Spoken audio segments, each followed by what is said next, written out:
Kenyan police fired tear gas and water cannons to disperse protesters in Nairobi, who were commemorating the 35th anniversary of the pro-democracy Saba Saba rallies. Tensions have been running high in the country since the death of blogger Albert Ojwang in police custody back in June this year, marking a year since the anti-government Gen Z protests took place. United Nations Human Rights Office spokesperson Ravina Shamdasani called for calm and restraint. It is very concerning that these latest incidents come barely 2 weeks after more than 15 protesters were reportedly killed and many more injured in Nairobi and in other parts of Kenya on the 25th of June. The UN High Commissioner for Human Rights, Volker Turk, renews his call for calm and restraint and full respect for the freedoms of expression, association, and peaceful assembly. It is essential that legitimate grievances at the root of these protests are addressed. At least 2 hospitals in the country have sustained significant damage as a result of the protests.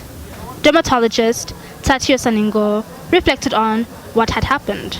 There was some damages all around, and at least the healthcare workers took safety, and they had even to masquerade as they had to camouflage as patients, so they had to put on patients' gown, so that now at least they could not really get to know who are the health workers working here. Chairperson of Kenya Union of Clinical Officers, Peterson Wachira, has urged the government to take action to protect healthcare workers. We are putting the government on notice that all health facilities, and especially those ones in the hotspots, must be provided with armed security from the Kenya police.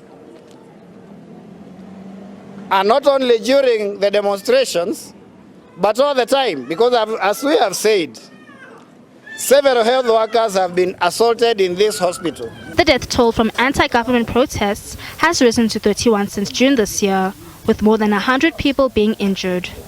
Bonolo, Maribe, SABC News.